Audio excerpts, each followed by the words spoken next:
Hi everybody, welcome to the Paranormal Connection. I'm your host, Danna Wilberg. Tonight we are talking with author Eileen Mcgill about things that go bump in the night, and boy, is she an authority.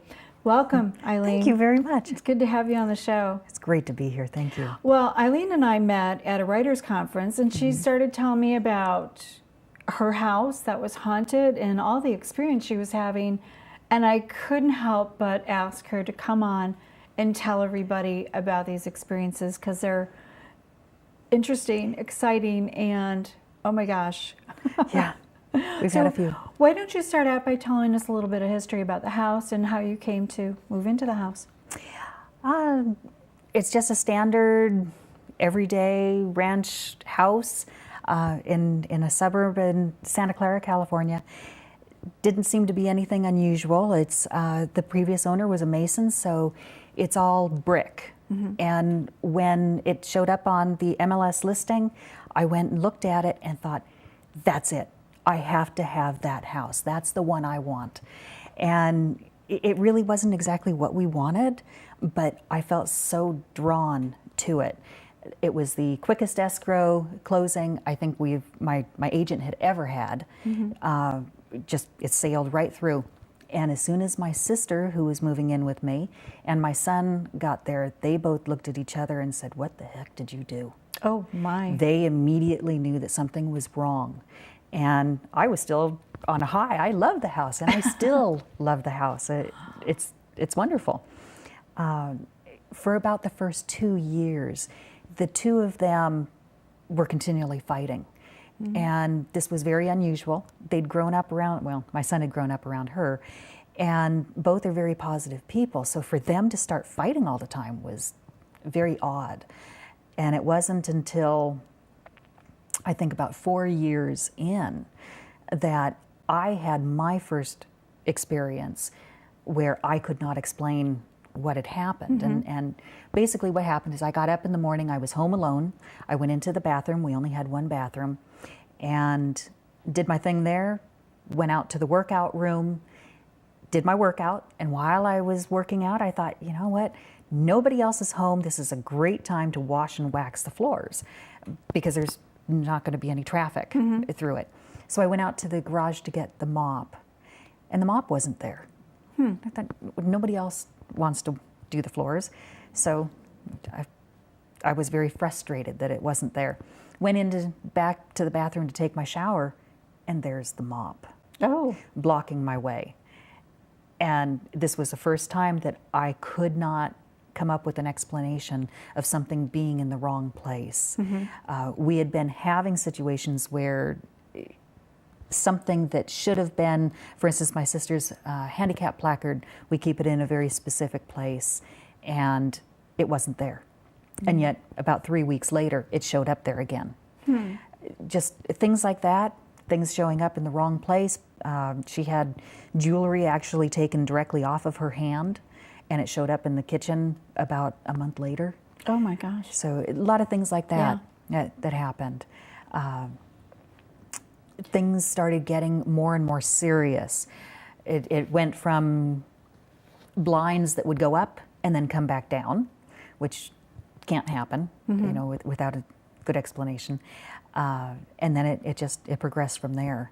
So was this kind of in your face stuff? I mean, would you be able to watch the blinds going up and down, or just yes. We'd be sitting in the living room and then with the window behind us, and all of a sudden the blinds would go up. Okay. And then 15 minutes later, they'd drop back down. Wow. And if a spring is broken, it'll either go up or it'll go down. You can't get it to do both. Exactly. So we knew that there was something bizarre with that. Wow. Yeah. So have you, growing up, did you have any other paranormal experiences? I did not. Okay. I did not. Now, my sister Janice, who is living with me, did. She actually had someone come and stand by her bedside that was obviously not really there and tell her that they have a mutual friend and give her a message for her mutual friend. Oh. And so she had those experiences. I had not. Nothing along that line for me. So how is she starting to react to the things that are going on in the house?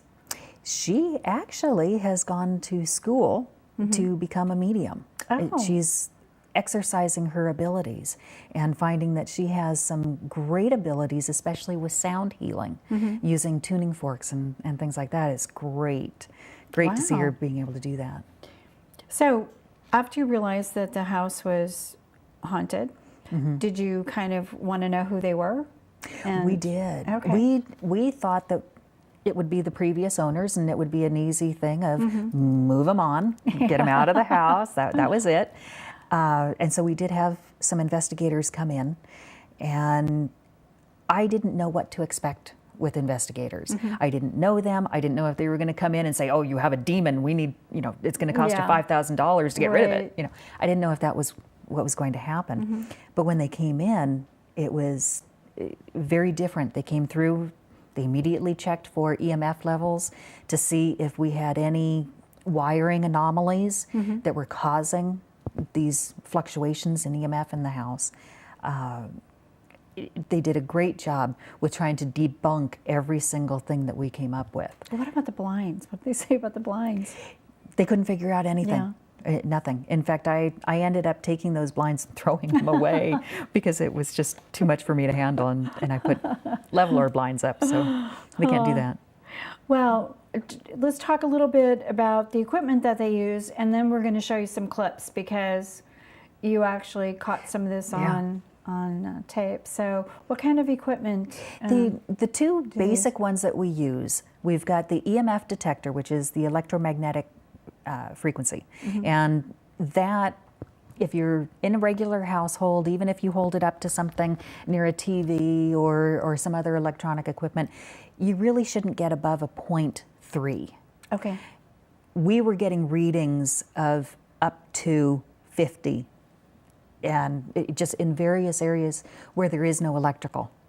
We have one area in the house, and I think that we have a picture of it, where it's a 23.2. I actually went up into the attic, looked down into the wall to see if there were any wires, were there any pipes, was there anything that would be causing an EMF, and there was nothing. Okay. And the other half of this is that it fluctuates. We will have them be at 0, which it should be, and then all of a sudden, 5 minutes later, we've got a 32, and then it might be an 18, and then it might be 0. So it's fluctuating, and that wouldn't be happening if this was an electrical problem. Yeah. So we do have the EMF detectors, and then the other thing we have is what's called a REM pod, and it's a cylinder, and we do have it in one of the clips, and it has 4 different colored lights on it and an antenna, and this makes its own EMF field. And if you break that field by coming in and getting close to the antenna, the lights will go off, and it makes a horrible squawking sound. So that lets you know if anything has broken, if anything has broken that field. Okay, that's So- interesting. Well, let's take a look. Questions. She sent it, nothing happened. Tried it again, nothing happened. So she just emailed it to me, and I printed, and it printed out just fine. So now we know it's not sitting in the queue because mine went through. While we were on the phone with Jackie doing the interview, all of a sudden it started spewing out her questions. And, yeah, so very, sorry, yeah. Jackie, the one that told you when she was on the phone to stop Yes! doing what Yeah, you were yeah, doing? I was sitting right here, and I noticed as I was sitting there, and Janice was sitting here doing the interview, and, You can touch this antenna here, I'll show you. You touch this, it sets the lights off. You can do that. flashlight back on. I said it turns the lights on, it turned that light on. That's kind of scary. It is. Yeah. It is. When the flashlight came on, the first thing I did was go over, pick up the flashlight off the bed, take it apart, because I thought, I don't know these people. Are they trying to sink me for money? Is this a scam? What's going on? Does it have a little remote control and she's sitting there, making it go on and off on her own? Is it tweaked somehow? But there was nothing.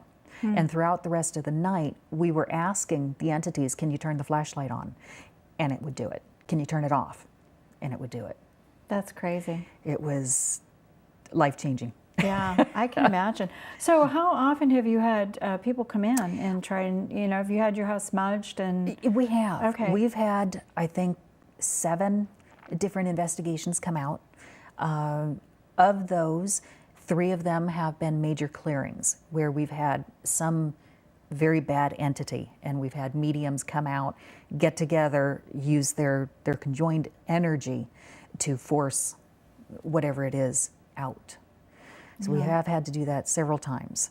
Well, one of the photos that I saw that you sent was of somebody that was holding up The EMF detector. the EMF detector, and let's talk about what happened. Right. Okay. So he was at that section in the wall that I was talking about that I went and looked down. And so he had his camera up, or he had the EMF detector in his left hand. He was holding it against the wall. And then he had his cell phone up above his head like this, taking pictures. And so the cell phone was taking pictures every few seconds. All of a sudden, he yelps and pulls his arm in and says, I've been burned, or I've been bit, something's happened. And I'm thinking, yeah, right, sure. Me being the basically a non-believer. We went back and we looked at the photos. Everything looked normal until you get to right where he said that, and you see those orange lines coming off as though he had been electrocuted. Wow. Another investigator was there as well, and she was kind of standing there and just not doing anything. She had her phone down by her side. It also was taking pictures every few seconds. There's a corresponding picture with the exit wound, the exit of the electricity, those orange lines coming out his foot going into the floor. Oh, wow.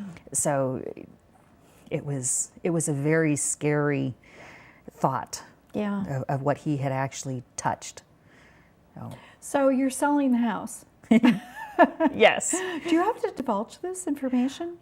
The only thing California law says that I have to do is state that there is something potentially wrong with the house. All I have to do is say that I believe it to be haunted. There is no legal definition of haunted. So there's nothing for me to hang my hat on. I can't say I know for certain that it is haunted because there isn't a legal definition. Yeah. Well, But one yeah. of the things I wanted to ask you is if the spirits or the activity stays with the house or whether it comes with you. Entities can come with you. Okay. When people come over to our house, especially when we're doing these investigations, they protect themselves before they come in, and before they leave, we smudge them and attempt to make sure that nothing goes with them. When I was coming here this morning, as I was leaving the house, I smudged myself to make sure that I don't bring anything with you before you go on a trip. Oh, thank you. Yeah. That would have been crazy. Some people get viruses. I bring my own spirit. That's it. My entities That's with. Well, maybe I'd get a good seat on the plane. You might take two, right? There yeah. you go. Have a companion.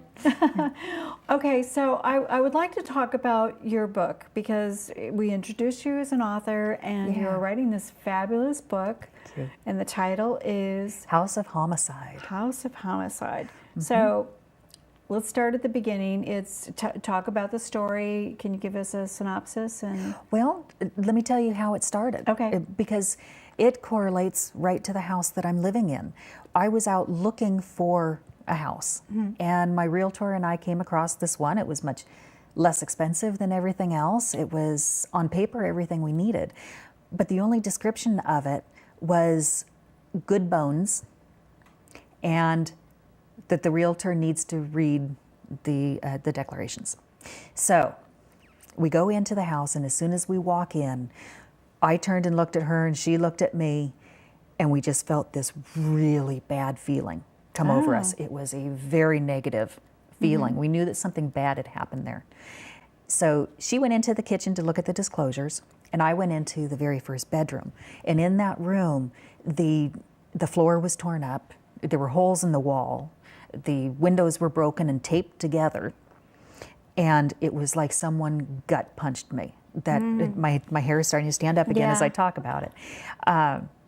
I backed out of that room as fast as I could. I went into the kitchen, and she said, "You know how they have to disclose if anyone's died in the last 3 years?"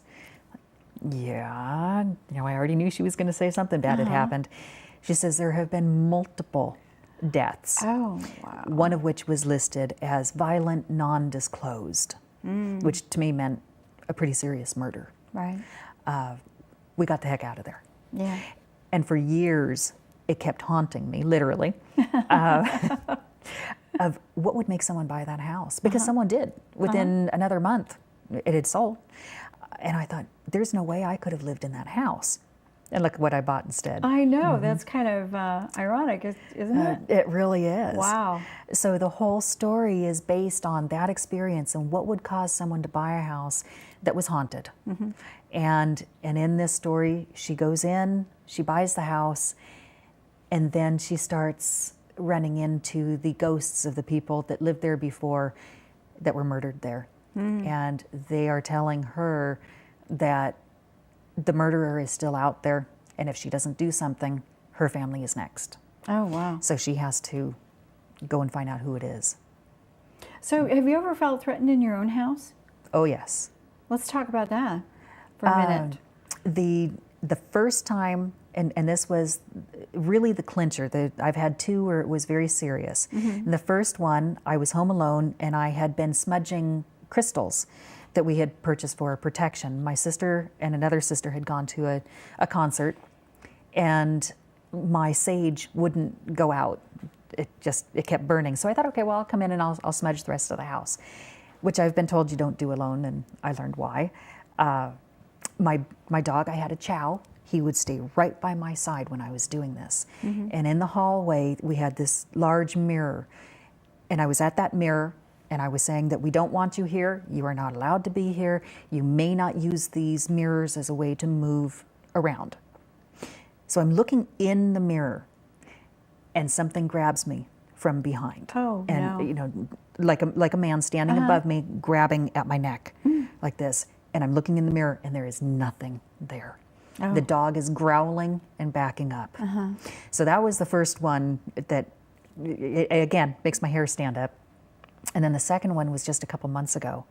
I had gone out to get my laundry, and as I came out into that room off of the kitchen, I heard the nails scraping on the floor like a dog is starting to run and they're not getting purchase. Yeah. But I turned and I looked, and I could see in the kitchen that my sister was there with the two dogs.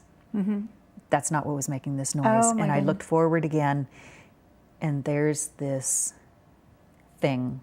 It looked kind of like a cross between a monkey with a dog head, and its ears were rounded like a bear's. It had a longer snout. And maybe I'm just giving it my own emotions, but when it looked at me, it looked as terrified as I was. And it took off and it went right through the wall. Wow. So just when you see something like that that is not of this world, it is absolutely horrifying, terrifying. Unfortunately, we're running out of time, and I okay. hate that. So we only have a few minutes left, and I do want to get to your information. So why don't you tell everybody how they can contact you and talk, and, you know, where they can look at your blog and read some of your stories. All right. My book comes out June 17th, so yay. Yay. And that's House of Homicide. Then I also have my website, which is www.eileenmcgill.com. And I also have a blog, which is McGill's Musings at .wordpress.com. And in that is the Unseen Resident, which goes along with everything that's happened in the house. Wow. Yeah. Well, I've looked at your blog. It's amazing. Oh, You've thank got you. so much information, a lot of video and stuff on there that people can take a look at. But right now, let's give some information about the Paranormal Connection. The Paranormal Connection airs the first and third Thursday at 9:30 p.m. Pacific Standard Time. Our companion show, Story Connection, airs the second and fourth Thursdays of each month. Each episode repeats the following Friday at 1:30 p.m. and Saturday at 5:30 a.m. Watch these programs online at the same air times by going to accesssacramento.org and clicking Watch 17. In the Sacramento region, you can see us on Comcast Channel 17 and on AT&T Channel 99. You can find previously aired shows on the Paranormal Connection YouTube channel. For information on upcoming shows and previous Paranormal Connection guests, go to paranormalconnectiontv.blogspot.com. You can contact us at paranormalconnectiontv@gmail.com. And don't forget, find us on Facebook, become a friend, and become a fan. In the couple minutes that we have left, your blog, I really, there's so much information on there. And the stories, you just get drawn into this. And some of those things are pretty scary that are going on in there. I'm really happy that you're getting out of the house. And Yes, me too. That you're moving on. Anything that you'd like to share with the audience before we completely run out of time here? All I can say is that if you are buying a house and you have a bad feeling about it, acknowledge that. Yeah. And it isn't a bad thing to have a medium come and look at a house that before you purchase it and find out if it's okay. What about bringing the equipment? Funny you say that, because Okay. when my sister and I were looking at homes up in Washington, I think people thought that we were a little crazy, but we walked around with our EMF detectors every single house, and we made sure that there weren't any bizarre readings anywhere. Oh, that's good. Yeah. That's super. Well, and your book, I totally endorse it. It's a great story. Thank it's you. If you like reading that kind of, it's scary. It's unnerving, but it's based on a lot of true facts. It is. And the fiction. The characters are wonderful. They're very Oh, thank you. engaging, and it's a really good story. So I wish you the best. Thank you The very best with much. your And book. yours too. Yours is coming out the same day, isn't I it? know, isn't that funny? Yeah. We meet, and here we are with this synchronistic thing Yeah. coming out. Yes, mine comes out June 16th. Okay. Yeah, Our parties are on the same day. Yes, our parties are on the same Yes. day. But yes, mine's called The Gray Door, and it's the second in my I Grace Sons trilogy. love the red chair. Thank you That's so great. much. Yeah. Well, writers, and we certainly have a lot of experience and stuff to write about. So we're going to pass along that information to the viewers and also the readers. Thank you. And everybody can, draw their own conclusions on things. Great. Thank you. Okay, so thank you to my wonderful crew that came out to support us today and get this show made. And that would be Greg and Lisa and Laura and Ted and Rick. I really appreciate your help. Without you, we couldn't have the show. So with that, we're going to say good night.